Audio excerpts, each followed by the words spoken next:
November 6th, 1992, I was sitting in my 10th grade history class when I heard my name get called over the PA system to go to the principal's office. I was thinking, am I in trouble? What did I do? But when I got there, I saw the whole office staff with big smiles on their faces telling me that my little brother had just arrived. I was so excited to come and meet you for the first time. You were the cutest and hairiest baby I have ever seen in my life. Thank God none of my girls turned out that way. Some things never change, as evident by the stick figure pushing a lawnmower tattoo on your belly. It was awesome watching you grow up. I got to see you do a lot of the things I was never allowed to do, and I got to see exactly why I wasn't allowed to do those things.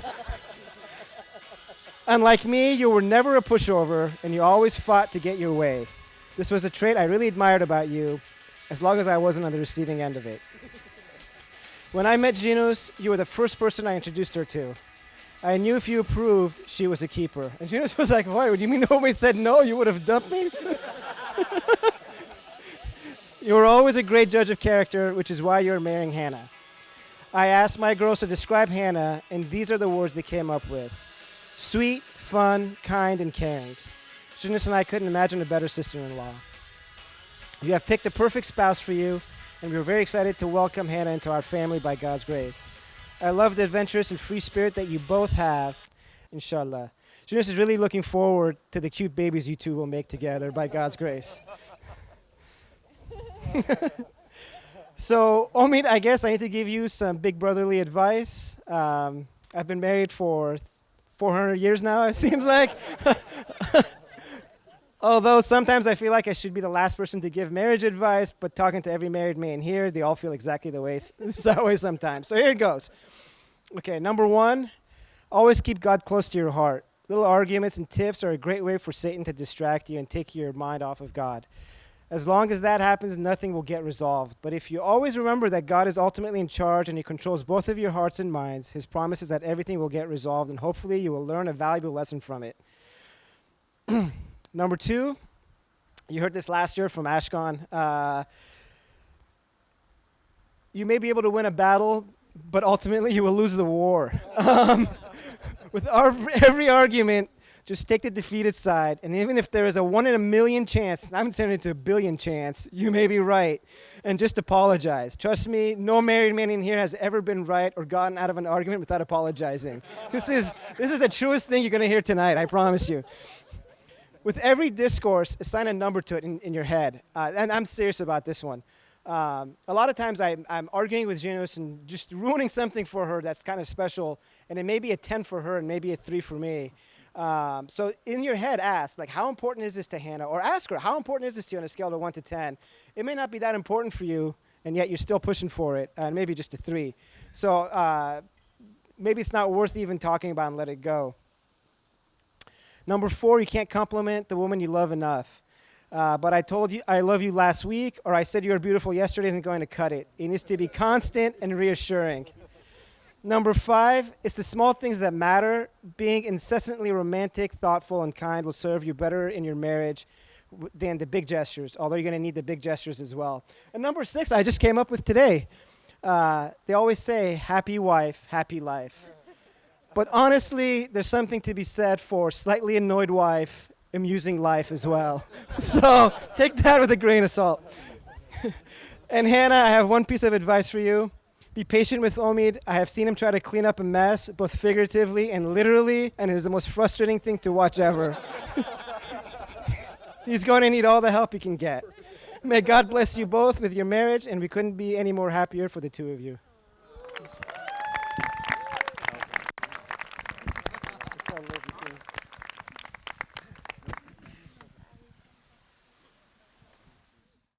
I don't know. I kind of spent these past few days writing a speech. Not really writing a whole speech, but just a little spiel, right? But today, I don't know. I just woke up and figured, why not just talk about how I feel from the heart? So basically, when I met Omid, I was around like 10, 11. That's all I remember, the age that I met him. And he would let me come and hang out at his house and play Grand Theft Auto San Andreas on his Xbox. Now, I didn't have any kind of console like this at my house, nor the freedom to play these games. So his house naturally was my favorite place to be. Did he catch on that I was using him for the games? I'm not sure. But over these years, we became a lot closer, and he became a big brother to me. He was kind of like, you know, the cool big brother I never had, because Hanna was always the responsible big sister I had, so I needed like an irresponsible one too. And boy, if I told you some of the stuff Omid and I have done, you wouldn't want to hear it. Anyways, I didn't really think he'd be marrying my sister at that time. Just thought he was another friend of mine, right? But now I'm starting to think the only reason he was my friend is to get in with my family, right? I mean, plausible.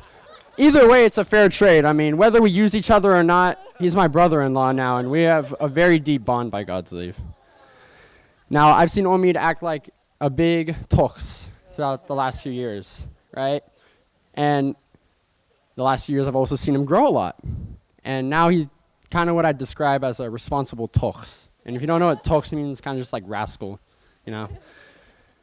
Now, my beautiful sister, on the other hand. I'm not going to say anything mean, Hanna. You don't have to worry. But really, I mean, throughout my life, Hanna has been that person that I go to a lot of the time when I want to talk about anything in my life that has to do with submission, right? She's probably helped me do like 60 hours of homework combined throughout these years too. I mean, she is really smart by God's leave. But, you know, I just wanted to come up here, honor this couple, okay? Because honestly, I don't cry a lot, and today I did. And if that doesn't say something, I don't know what does. I really don't cry a lot. I want you guys to understand this. Like, I've probably cried like 4 times in the last 2 years. Okay, so 4 times in the last 2 years, guys. Okay, there's my goofy spiel from my heart. I love I kind of blinked out. No, I wanted to say more loved nice it. things about you. No, it's okay. Beautiful. I loved it. If you don't know me, I'm LP. I've known Omid for the past 7 or 8 years. Huh? Closer to Mike? Oh, can you hear me? Yeah. Okay. I've known Omid for the past 7 or 8 years, and I wanted to share with you guys one of my earliest memories of Omid. So we were in our mosque, and he was doing his contact prayer. And in our prayer, there's a portion where you prostrate and you put your forehead to the ground. This is supposed to signify your reverence and submission to the Lord of the universe. What I noticed Omid doing was prostrating but putting the tip of his nose to the ground. Now, I had a hunch that he was doing this because he didn't want to ruin his hair. And the thought of that made me so mad. In my head, I've already disowned him. I've already come to the conclusion that if he comes up to me and tries to befriend me, I'm going to say no. Anyway, fast forward 6 or 7 years, I'm giving a speech at the guy's wedding, and I'm very thankful to call him my best friend. So I've been told to avoid certain topics for the speech, and I gotta tell you, I tried really, really hard, and I couldn't do it. And what better way to break that rule than to give a joint speech with Hossein? Come on. Payback. Well, not for me, for him. Is it working? All right. I want to relish this moment for a second.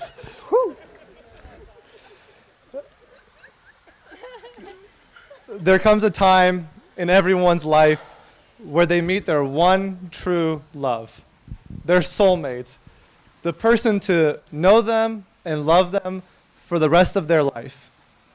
That time came 20 years ago for Omid, when he met me.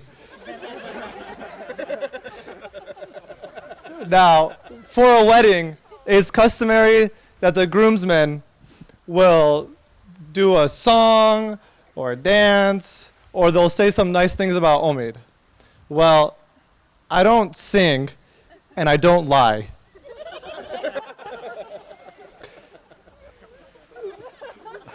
For those of you that don't know me, my name is Hossein. I am Omid's 4th best friend.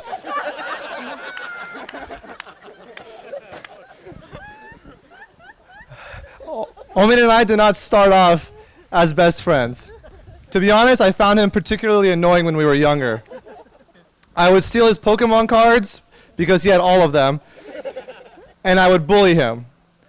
But that era didn't last long. By the time Omid was 8 years old, he had completed puberty and had grown into the body of a 40-year-old.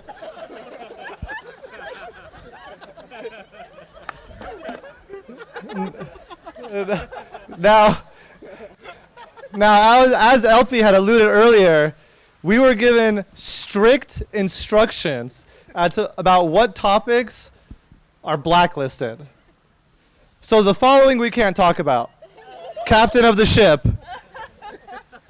robbing the cradle, being a breadwinner.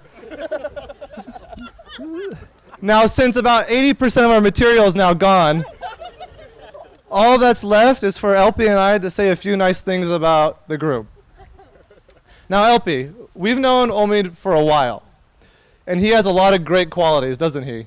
Yeah. So many that it took us 3 hours to write about both of them. One thing we appreciate about Omid is that he's well educated. In fact, out of the three of us, he's the only one that has a degree. Even though it's from a school that doesn't exist anymore.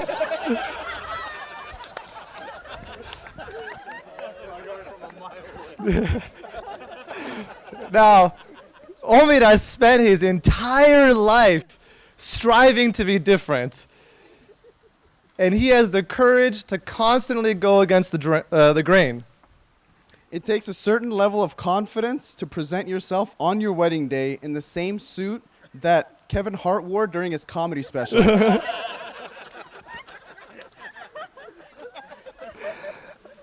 Another great quality of Omid's is that when he sets his mind to something, he is fully committed. One of the rare occasions that he's done this is in his love, passion, and commitment To FIFA.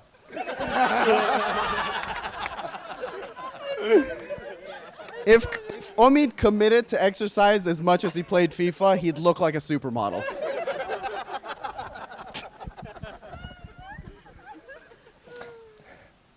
Hanna,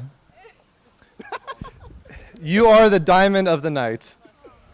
You look more stunning today than I have ever seen. I didn't think it would be possible.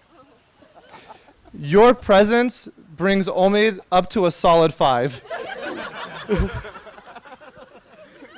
So, Hanna, most men borrow at best a t-shirt from their husbands. Most wives borrow. Okay, hold on. Let's redo. Can we cut that? Reset. Most wives. Most wives can borrow at best a t-shirt from their husbands. Hanna, you now have access to more hair products, essential oils, and sandalwood soap than you would know what to do with.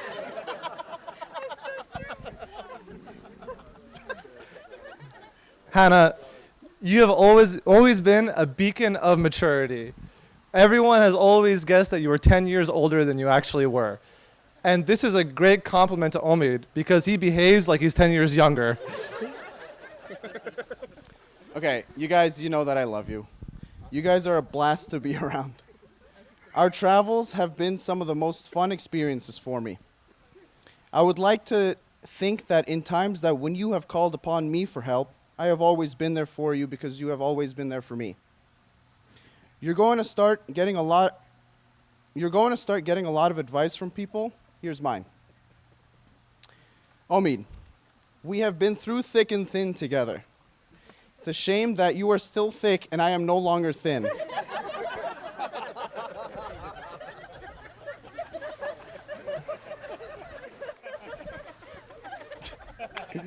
Always treat Hanna with the utmost respect. You guys are part owners of the same ship now. She is the keeper of your secrets and deserves nothing short of your best. Never become complacent in your love for her.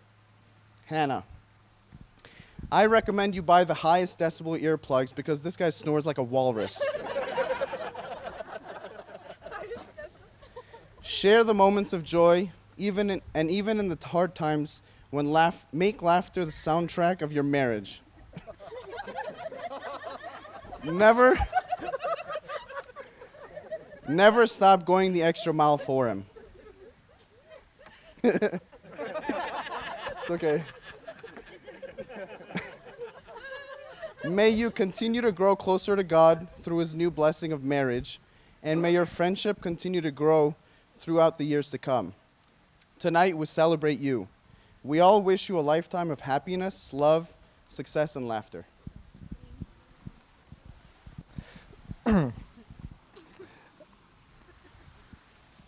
Omid, Hanna, as my wife Serena would probably tell you, this is the extent of my emotional capacity. So I'll keep this short. Hanna, it's surreal looking at you today, watching you grow from the little sister to the stunning woman. Your kindness, compassion, and your smile are intoxicating, and I couldn't be happier for you. Omid, thank you. Thank you for being the kind of friend that you can depend on, the loyal kind that isn't afraid to tell you that you're doing something wrong. You bring a different kind of laughter to people's lives. It is the true, genuine, stomach-hurting laughter that sometimes is at the expense of other people. Most times. What we have is not a friendship, rather a brotherhood. To both of you, there will be peaks and valleys in your marriage. Keep God at the forefront of everything you do, and you are guaranteed success and happiness. Love both of you very much.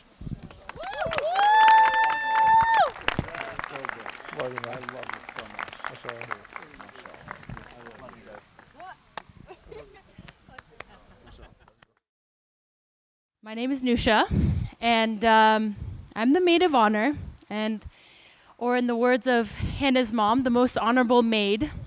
And we are Hannah's maids. But really, that's what we are. Anything that Hanna has needed or wanted during this time, we've been here for her, right? But if you know Hanna, then you know that she didn't ask us for anything. Because if you know Hanna, then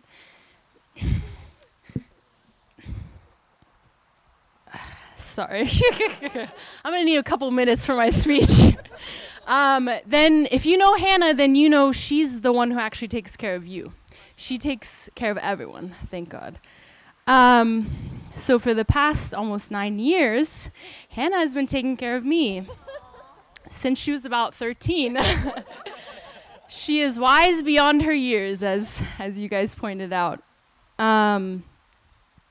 She's the one who still offers you a ride home, even after the million rides she's already given you. She's the one who readily offers up her seat and sits on the ground before you even ask. She's the one that, no matter what event it is, be it a job interview, a presentation, or even a math test, not only will she remember that day, she will text you immediately after and ask you, how did it go? Bottom line, she goes out of her way to help you. Thank God. Do you all know that Hanna laughs in her sleep? Like sweet giggles. Every sleepover, she's Giggles McGee over there in the corner, having a blast in her sleep. I don't know what's happening in her dreams. I mean, who does that, right? Like, that's just how happy and a sweet person she is. Of a person she is. Try not to cry. Okay. Hanna, you're always there for me, thank God. And I don't know how to thank God and thank you enough for being such a wonderful friend to me through these years. Your kindness inspires me, your wisdom teaches me, and your humbleness amazes me, by God's leave. You are truly like nobody else, a gift from God in everyone's life. Okay, Omid.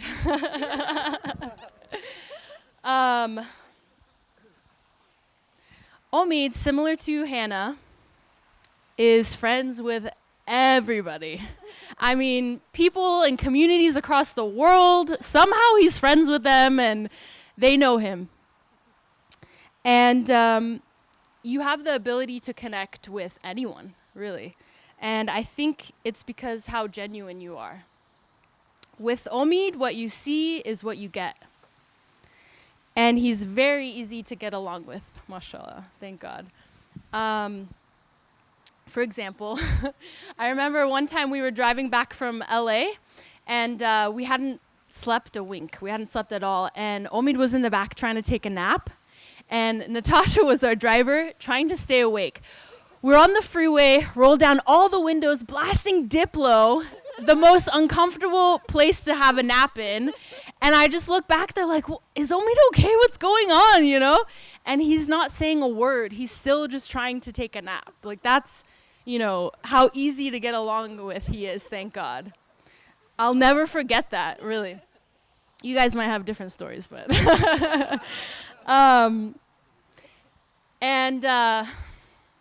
You somehow say the most inappropriate things at the worst times, but honestly, you break the ice like nobody else, thank God, really. So Omid, from the time I dropped your iPod in the jacuzzi to the countless soul food dinners, and to the more recent times of you living with my fiance, thank God. I truly thank God for you and your master of psychology soul in my life. Thank God. Omid and Hanna, may God continue to be at the forefront of your lives, and may you always bring as much joy to each other as you bring in our lives. God willing. You may now kiss the bride.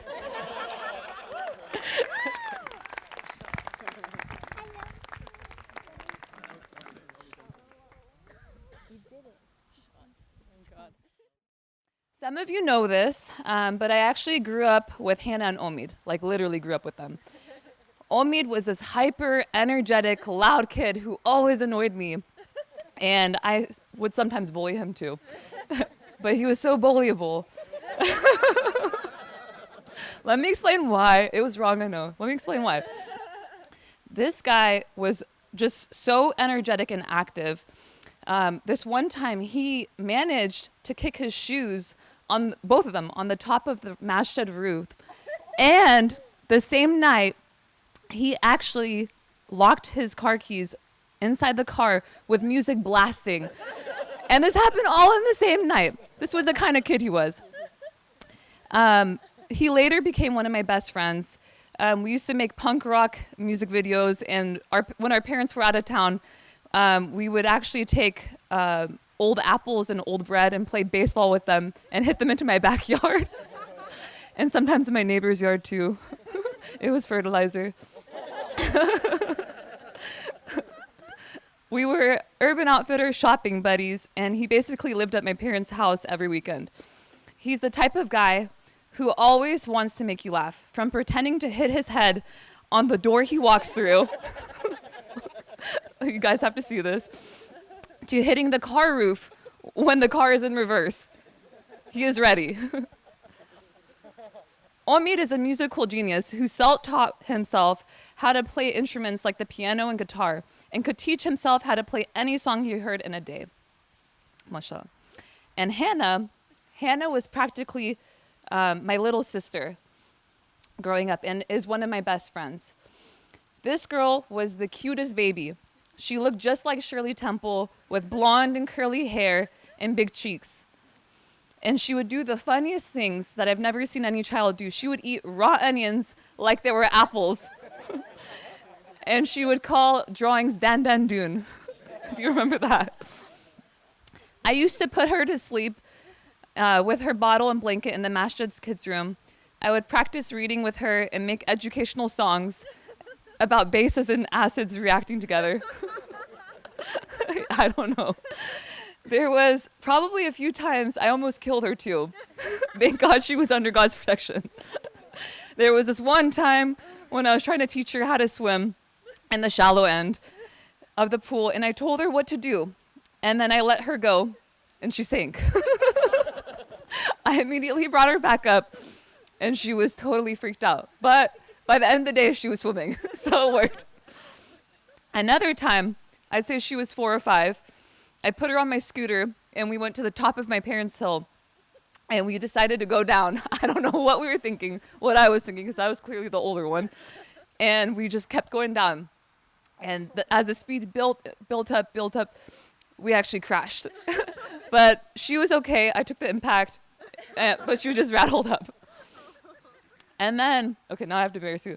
She went through this phase of copying me, and it drove me nuts. Oh my God. From me wearing a striped arm sock like Avril Lavigne, and then her having it the next week, to me getting my ears pierced, and then Hannah getting her ears pierced the next week. Then it would drive me crazy, but today I find it really cute and extremely sweet, and I love it. However, there was this one time she wrote my name outside the masjid wall in murder letters, like Hanna, like this, and we were trying to figure out who did this, and then we found out it was Hannah, because she was so cute. Okay, but in all seriousness, it has been such a joy to watch Hannah grow into the woman she is today. She's beautiful inside and out, intelligent, good at everything, literally. I don't know anyone else as good as her at everything, mashallah, and is kind to everyone around her. Hannah is always there as a friend and sister, and I love her so much. Omid is one of the funniest people I know and has a way to make people around him feel loved. He is passionate, thoughtful, tall, and hungry. I said thoughtful, tall, and hungry. He also has a really nice trimmed beard and spends a good amount of time crafting it to his liking. And I can't wait, Omid, for you to see how Hannah sleeps at nighttime. It sometimes consists of things like this and her going and stuff like that. One time we thought she wasn't breathing and we had to check on her. We weren't sure. I was like, Hannah, are you okay? Just get ready, don't be alarmed. However, what I love the most about both of them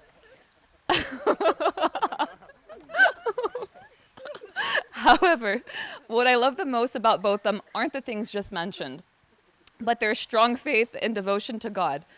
Because they put God first in everything they do, God has blessed them with great qualities that complement one another, and they are lucky to have each other. I wish them a marriage full of love and happiness, and for them to always remain guided on God's path. Growing up, I never knew they would end up together, but I couldn't imagine a more perfect match for each other, and I'm so happy for them. Love you both. Mashallah. Mashallah. I love you so much. Was it too embarrassing? I had to.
Thank you so much, everyone. Really appreciate it. Yeah, again, just thank you and welcome. Thanks for, sharing this time with us in celebration of Hanna and Omid. We love you all. Thank you for coming. We really appreciate it. Mashallah. Praise God. God has really blessed us all for being here. Mashallah. Yes, Thank you for coming. Thank